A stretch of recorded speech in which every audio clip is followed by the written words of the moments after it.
की हरे कृष्ण महामंदिर की श्रील प्रभुपाद की जय। ओम अज्ञानतिमिरान्धस्य ज्ञानाञ्जनशलाकया सत्सरोन्मिलितं येन तस्मै श्रीगुरुवे नमः। नमो विष्णुपादाय कृष्णप्रेष्ठाय भूतले श्रीमदे भक्तिवेदान्त स्वामीति नामिने।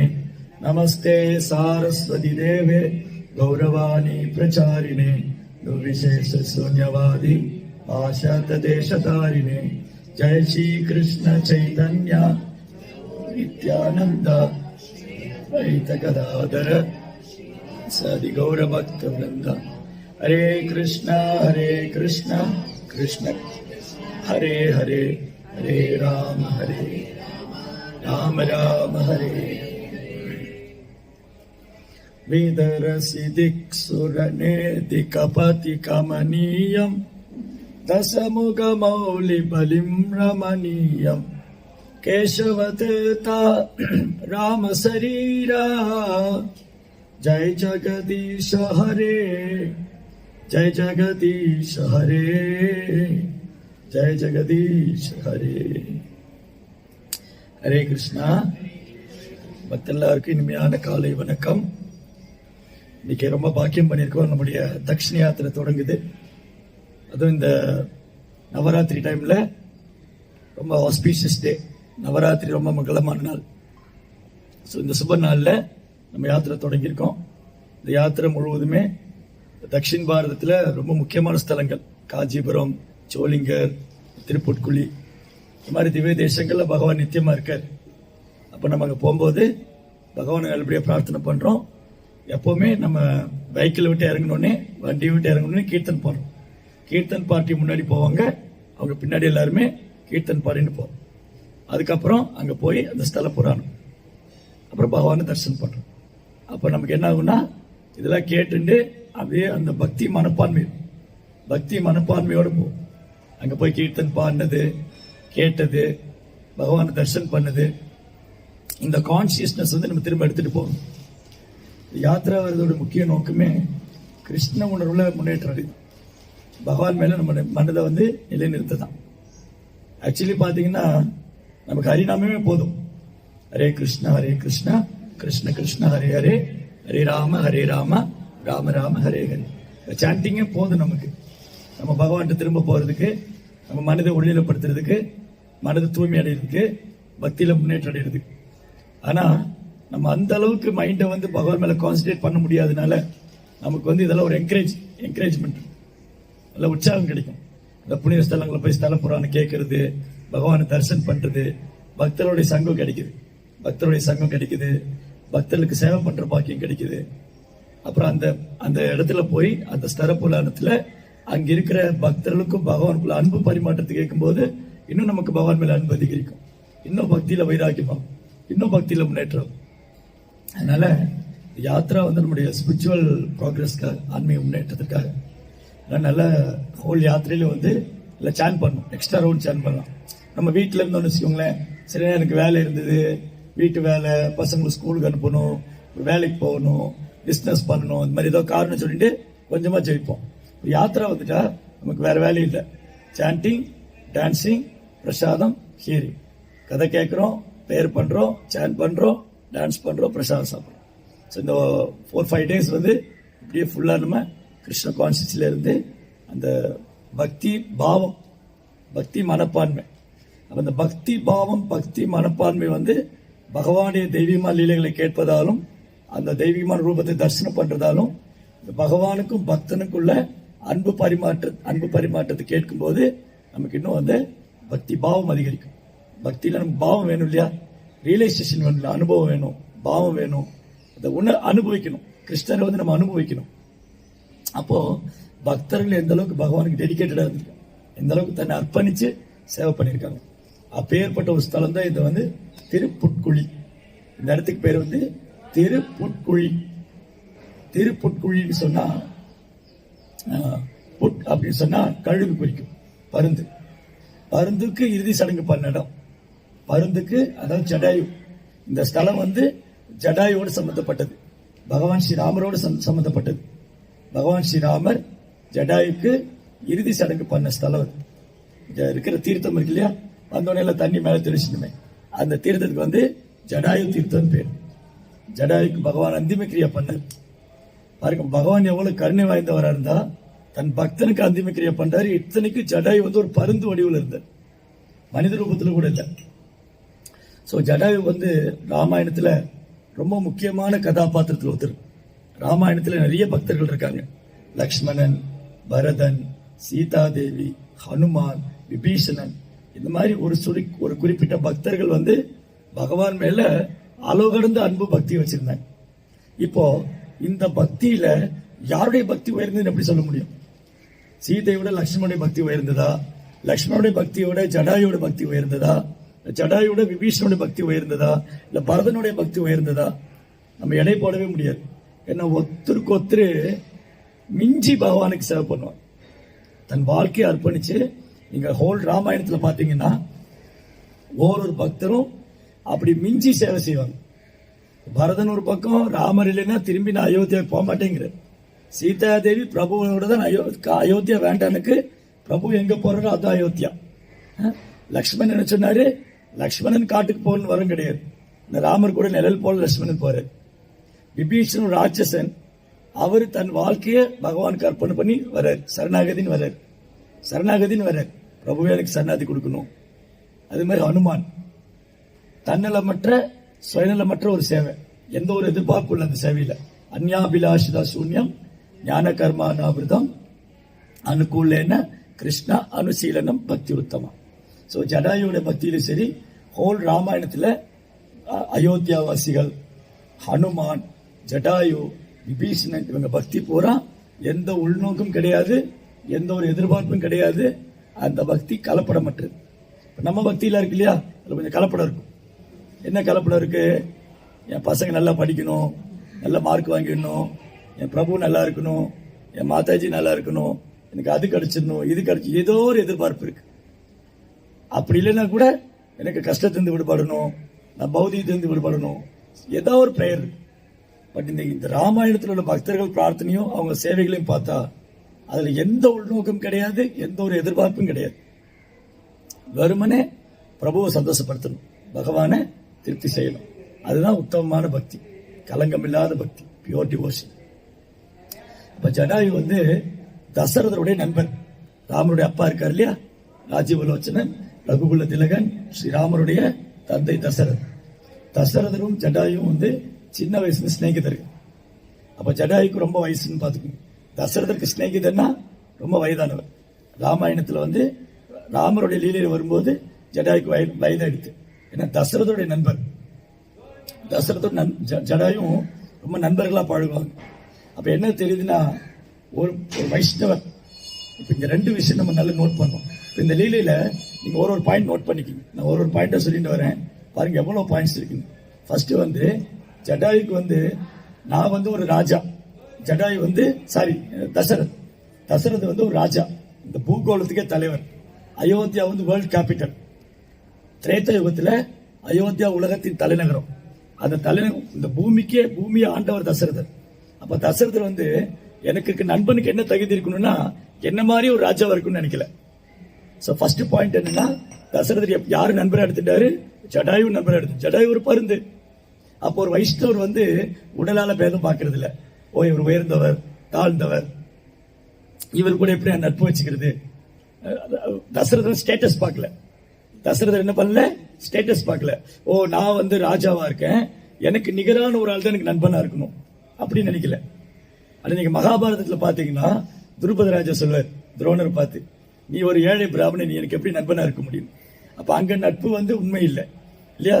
துருபத ராஜா வந்து துரோணரை பார்த்து சொன்னாரு, துரோணர் வந்து தன் பையனுக்கு பால் கொடுக்கறதுக்கு, பால் வாங்கணும்னு பசு வேணும்னு கேட்டு வந்திருக்காரு. இத்தனைக்கு நண்பனும் கூட, நண்பன் ஒரு பிராமணன். அப்படி வந்த போது அவர் வழிபடணும், ஒரு பிராமணனை வரவேற்று வழிபடணும்.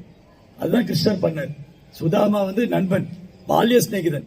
ஆனா கிருஷ்ணரை பார்க்க வந்தோடனே, கிருஷ்ணர் சுதாமா வந்திருக்காருன்னு கேள்விப்பட்ட உடனே தன்னுடைய அரியாசிலிருந்து எழுந்து ஓடி போய் அங்கவஸ்திரம்லாம் கீழே விழுந்து, அதெல்லாம் கவனிக்காம சுதாமா கைப்பிடிச்சு வந்து தன்னுடைய அரியாசனத்தில் உட்கார வச்சு அவருக்கு பாத பூஜை பண்ணார். அந்த நட்பு உண்மையானது. அதுல நட்பு இருக்கு. அது பக்தனுக்கு எப்படி சேவை பண்ணணும், அவர்கிட்ட எப்படி அன்பு செய்யணும், எதையுமே மறக்கல இல்லையா. ஆனா துருபதாவும் துரோணரும் பால்ய சிநேகிதர், அப்புறம் பிரிஞ்சுட்டாங்க. இப்ப துருபதா ராஜ்யத்துக்கு துரோணர் வந்திருக்காரு, அவர் இன்சல்ட் பண்ணிட்டாரு துருபதா. அப்ப அங்க நட்பு உண்மை இல்லை. செங்க பார்த்தா தசரதர் இந்த உலகத்துக்கே சக்கரவர்த்தியா இருந்தும் ஜடாயுவை தன் நண்பனா எடுத்துட்டு இருக்காரு. அப்போ ஒரு வைஷ்ணவருக்குள்ள பாரபட்சம் கிடையாது.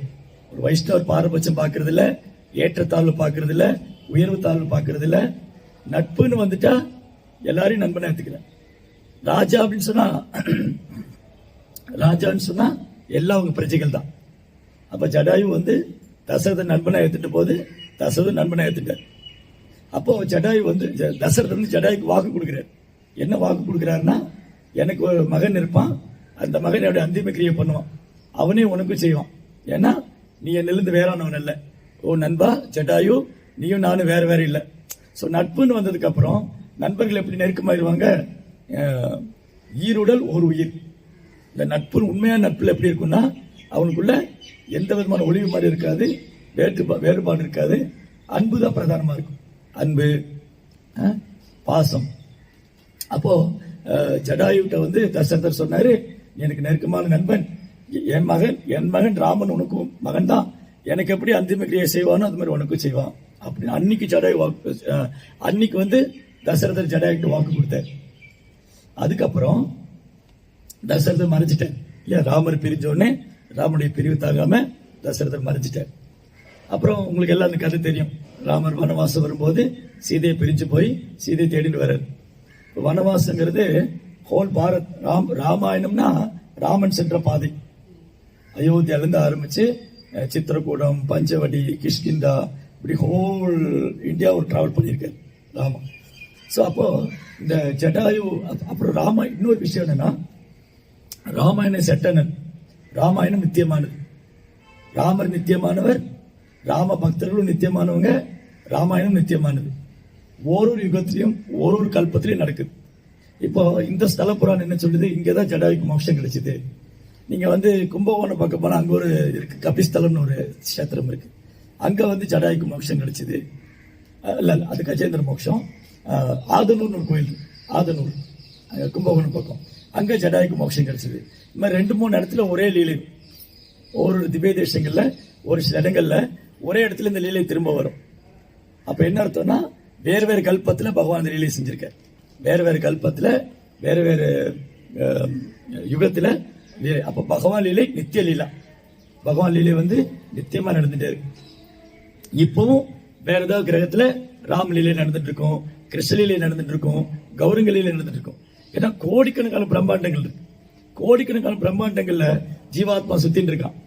அந்த கோடிக்கணக்கான பிரம்மாண்டத்துல சுத்தின்னு இருக்கிற ஜீவாத்மாவை மீட்டெடுக்கிறதுக்காக பகவான் வர்றாரு.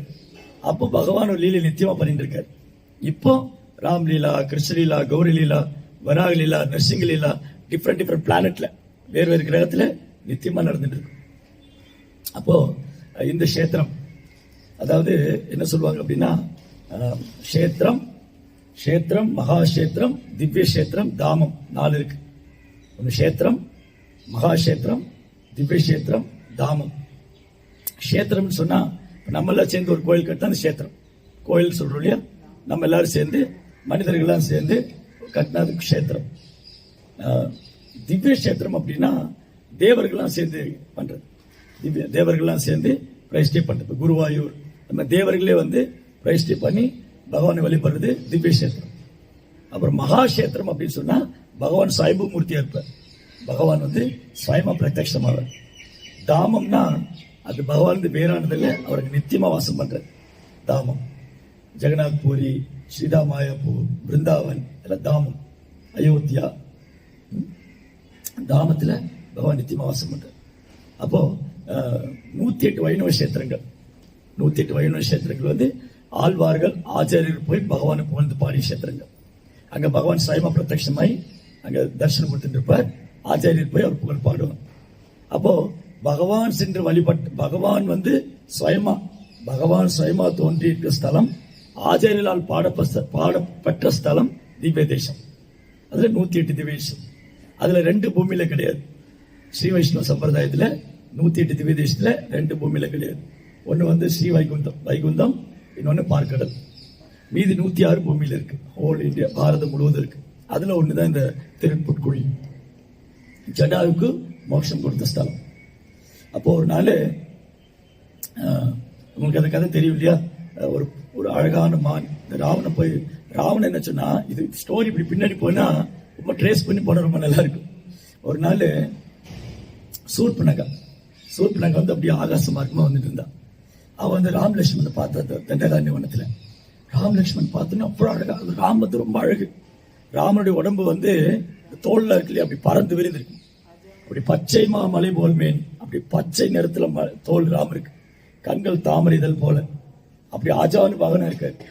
ராமனை பார்த்த உடனே சூர்பனகைக்கு அவனை கல்யாணம் பண்ண ஆசை வந்துருது. ஓ, இந்த மானிடன் இவ்வளவு அழகா இருக்கானே, இவனை கல்யாணம் பண்ணிக்கலாமே அப்படின்னு போய் சொல்லுவான். ஓ ராமா, நீ யாரு, நீ என்ன பண்ணிட்டு இருக்க? நான் இந்த காட்டுக்கே ராணி, என்னை கல்யாணம் பண்ணிட்டா நீ சந்தோஷமா இருக்கலாம். அப்ப ராமர் சொல்லுவாரு, நான் ஏற்கனவே கல்யாணம் பண்ணிட்டேன், என் மனைவி கூட இருக்கா, இந்த கூட இருக்க லட்சுமணன் இருக்கான், அவனை நீ கல்யாணம் பண்ணிக்கணும். உடனே சூர்பனகை என்ன பண்ணா, லட்சுமணன் போனான். லட்சுமணன் பார்த்தோடனே லட்சுமணன் அப்படி சூரியன் மாதிரி பிரகாசிக்கிறார். அப்படி அழகு, கண்ணெல்லாம் தாமரை இதழ் மாதிரி இருக்கு. லட்சுமணன் பார்த்த உடனே லட்சுமணன் அழகுல மயங்கி போனான். ஓ மானிடனே, நீ யார், நீ இவ்வளவு அழகா இருக்கியே, நான் இந்த வனத்துக்கே ராணி, என்னை கல்யாணம் பண்ணிட்டா நம்ம சந்தோஷமா இருக்கலாம். அப்ப லட்சுமணன் சொன்னா, நான் என்னமோ உன்னை புத்திசாலின்னு நினைச்சேன், ஆனா நீ முட்டாளா இருக்கியே. நானே ராமனுடைய சேவனை கல்யாணம் பண்ண நீயும் சேவையா தான் இருக்கணும், வேலைக்காரியா தான் இருக்கணும். நான் வந்து ராமனுடைய வேலைக்காரன், இந்த வேலைக்காரனை கல்யாணம் பண்ணிட்டா நீயும் வேலைக்காரியா தான் இருக்கணும். புத்திசாலித்தன எஜமானதானே கல்யாணம் பண்ணணும், இல்லாண்டி அவர்கிட்ட போன்றா. இப்படி 2 பேர் மாறி மாறி விளையாடிட்டு இருப்பாங்களா. சூர்பனகை கோவம் வந்தோன்னு என்ன பண்ணுவான், அவ சொல்லுவா, இந்த பொண்ணு சீதாவை பார்த்து, சீதா அவ்வளவு அழகு, அப்படி தங்கத்தை உருக்கி காய்ச்சி நேரத்தில் இருப்பாங்க, அப்படி அழகு. சீதையை பார்த்துனே இவருக்கு பொறாம வந்துருது. அந்த பொண்ணை கொன்னு கழுத்தை திருகி ரத்தத்தை குடிச்சிடுவேன் அப்படி சீதைட்டு போனா, சீதை பயந்து போய் பிரபு ராமர் பின்னாடி வந்துட்டு. உடனே ராமர் சொல்லுவாரு, லட்சுமணா, இவ பெண்ணுன்னு பார்க்காத இவளுக்கு பனிஷ்மெண்ட் கொடுக்கணும். என்ன பண்ணணும், இவருடைய அங்ககீனம் பண்ணணும். அங்ககீனம் பண்றதுன்னா உடல்ல ஏதோ ஒரு பாகத்தை கட் பண்றது. அப்ப லட்சுமணன் என்ன பண்ணுவார், உடைவாள் எடுத்து ராமர் சொல்லத்தான் வேணும், ரெடியா இருக்காரு. ராமர் வந்து லட்சுமணான்னு சொன்ன உடைவாள் எடுத்து அவ மூக்கை வெட்டி விட்டுரும். இந்த மூக்கு அறுபட்டு இப்படி ரத்தம் சொட்டின்னு வரும்.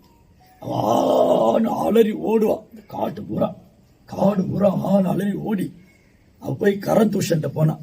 அந்த தண்டகாரண்ய வனத்துல 14,000 ராட்சச சேனைகள், 14,000 ராட்சசரோட கரந்தூஷன் இருக்கு.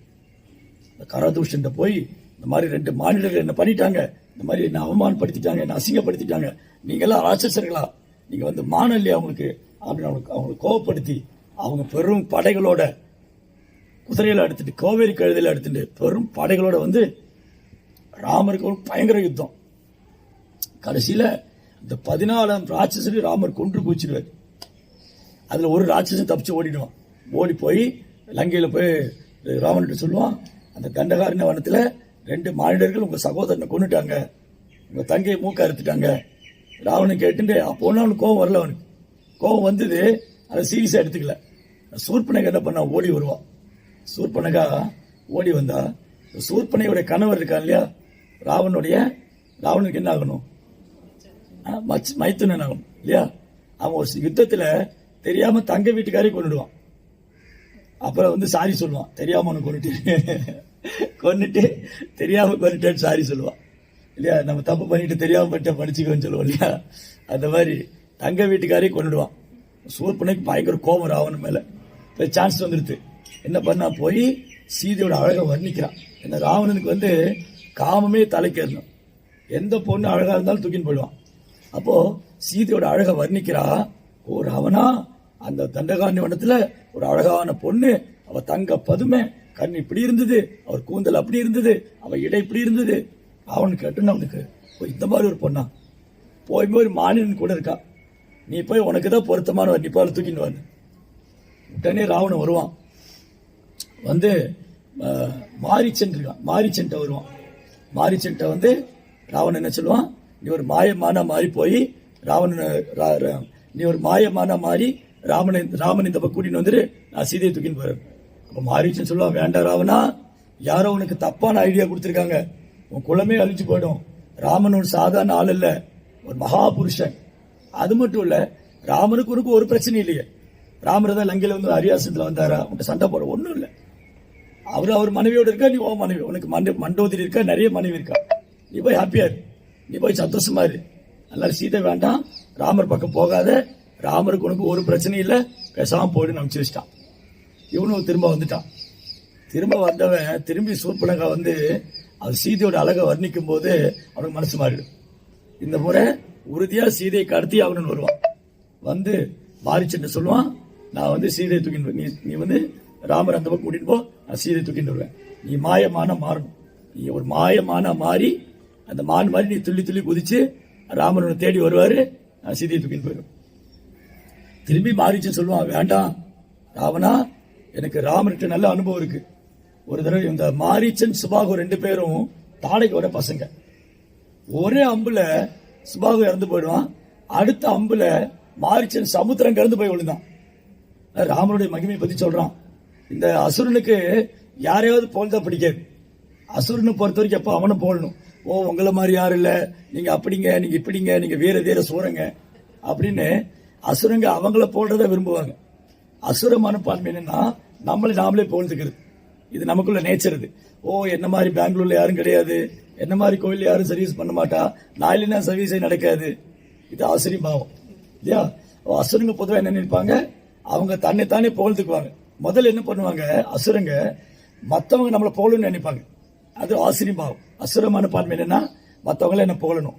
யாருமே புகழலையா நானே என்ன புகழ்ந்துக்குவேன், யாருமே என்ன புகழலைன்னா நானே என்ன புகழ்ந்துக்குவேன். இதுதான் ராவண மென்டாலிட்டி. சோ ராவண முன்னாடி வந்து மாரீச்சன் ராமனை புகழும்போது அவனுக்கு கோவம் வருது. அடே மாரீச்சா, என்ன துணிச்சிருந்தா ஒரு மாநில முன்னாடி புகழ்வேன். நீ வந்து மாயமான போய் சீதை தூக்கின்னு வரலன்னா நீ என் கையால இறந்து போ, நான் உன்னை கொன்னுடுவேன். உடையவான் எடுத்தான். அப்ப மாரீச்சன் முடிவு பண்ணான், இவன் கையால இறக்கிறதோட ராமர் கையில இருந்தா மோட்சமாவது கிடைக்கும். இவன் கையால இறந்து போறதோட இவன் கையால இருந்தா நரகத்துக்கு தான் போகணும். ராமர் கையால கொல்லப்பட்ட மோட்சம் அடைவேன். அப்ப மாரீச்சன் சொல்றான், வேண்டா ராவணா, நான் வந்து ராமனை என்னால மறக்கவே முடியாது. இத்தனைக்கு அவன் அசுரன், ராட்சசன். அவன் சொல்றான், அந்த காட்டுல எங்க பார்த்தாலும் ராமரா தெரியுறாரு. அந்த பச்சை பச்சை மரங்கள்லாம் பார்த்தா ராமர் நிக்கிற மாதிரி இருக்கு. எனக்கு ராம நாம காதல ஒழிச்சுட்டே இருக்கு. வேண்டாம் நீ திரும்ப போயிடுனா. ராவணன் கேட்கவே இல்லை. விநாச காலே விபரீத புத்தி, கேட்கவே இல்லை. சரி இனிமே இஷ்டம் அப்படின்னு சொல்லிட்டு மாயமான போனான். மாயமான போய் அப்ப அழகான மான், கோல்டன் கலர்ல இருக்கு, புள்ளி புள்ளியா இருக்கு, ரொம்ப அட்ராக்டிவா இருக்கு. இந்த எல்லா மிருகமும் குட்டியில் அழகா இருக்கும். நான் கூட குட்டியில் அழகா தான் இருந்தேன். எல்லாருமே வந்து குட்டியில் அழகா இருக்கும். வளர்ந்ததுக்கு அப்புறம் அப்படியே விகாரமா மாறிடும் இல்லையா? மான் வந்து குட்டியில் ரொம்ப அழகா இருக்கும். அது துள்ளி துள்ளி குதிக்கும், ரொம்ப அழகா இருக்கும். இந்த சீதை பார்த்து சொன்னாங்க, பிரபு பிரபு எனக்கு இந்த மான் பிடிச்சு கொடுங்களேன். சீதை இது வரைக்கும் ராமர்கிட்ட ஒண்ணுமே கேட்டதில்லை. ஃபர்ஸ்ட் டைம் கேட்டிருக்காங்க, இந்த மான் பிடிச்சு கொடுங்க, நம்ம வனவாசம் முடிஞ்சதுக்கு அப்புறம் நமக்கு நம்ம அந்த புறத்துல வச்சுக்கலாம், ரொம்ப அழகா இருக்குன்னு.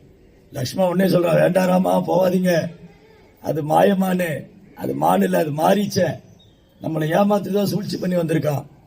நான் சீதா பிடிவாதமா சொல்றேன், எனக்கு இந்த மான் வேணும். அப்ப ராமர் சொன்னாரு லட்சுமணன் கிட்ட, ஹரே கிருஷ்ணா. அப்ப ராமர் சொன்ன லட்சுமணன் கிட்ட, லட்சுமணா நீ ஏன் கவலைப்படுற, அது மானா இருந்தா பிடிச்சின்னு வருவேன், மாரீச்சனா தான் கொண்டுட்டு வர போறேன், நீ கவலைப்படாத, நீ வந்து கவலைப்படாது, அது ஒண்ணும் பண்ணாது, விட்டுருங்க. அப்ப வந்து ராமர் வந்து மானை பிடிக்க போனார். ஹரே கிருஷ்ணா கிருஷ்ண கிருஷ்ணா ஹரே ஹரே, ஹரே ராம ராம ராம ஹரே ஹரே. அப்போ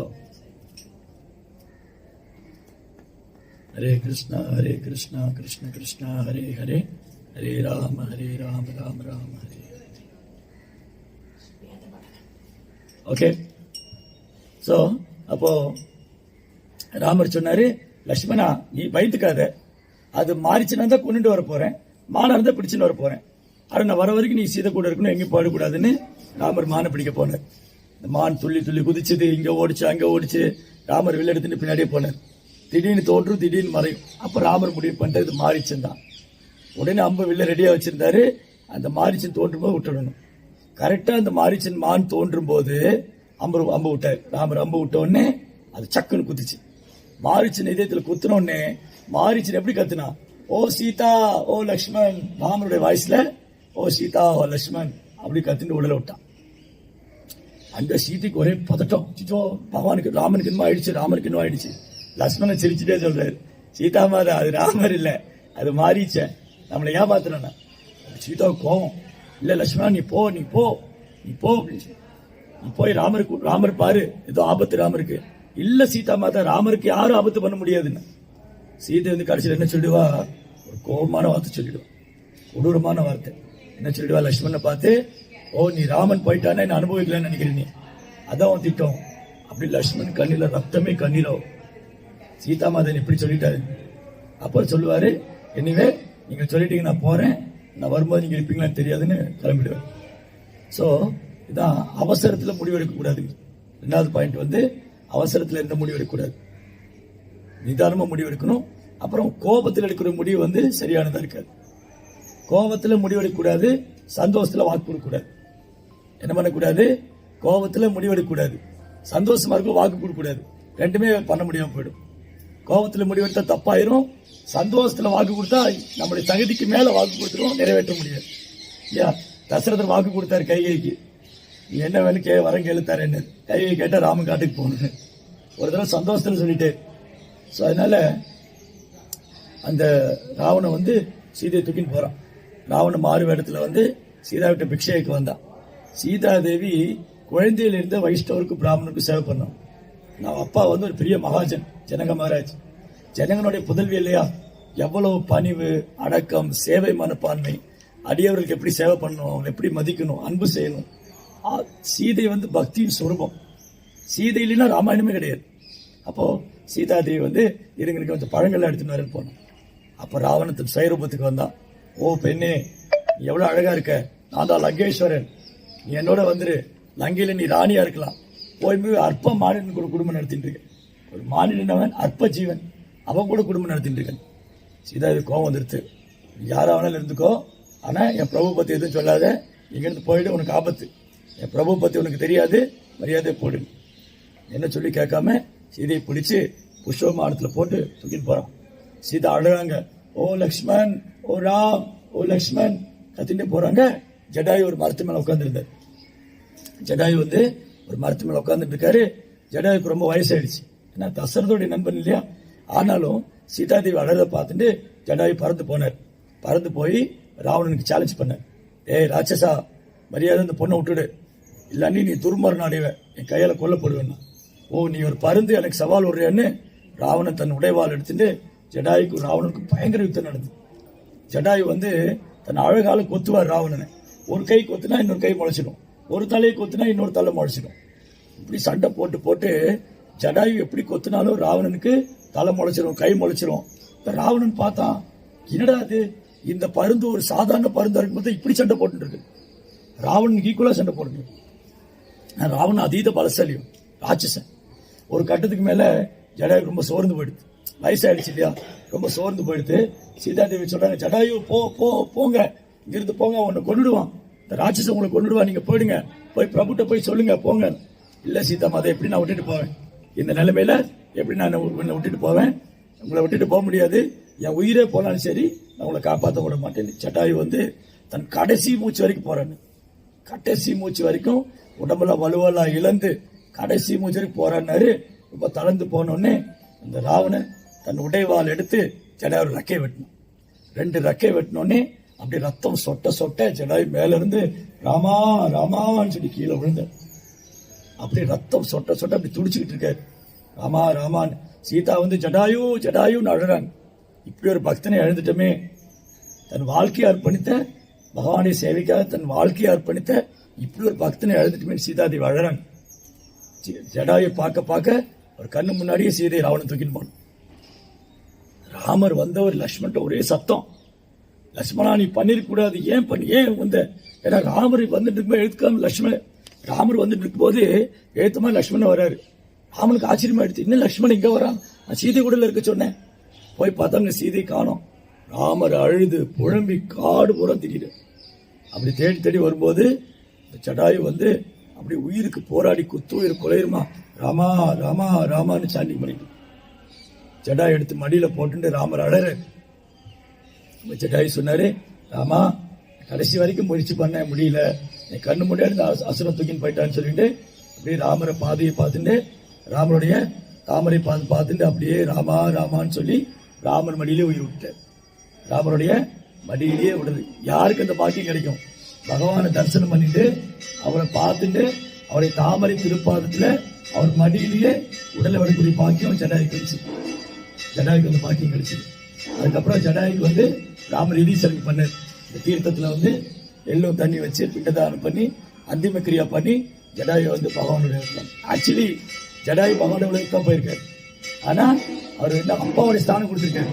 ஜடாயுக்கு வந்து ராமர் அப்பாவுடைய ஸ்தானம் கொடுத்திருக்காரு.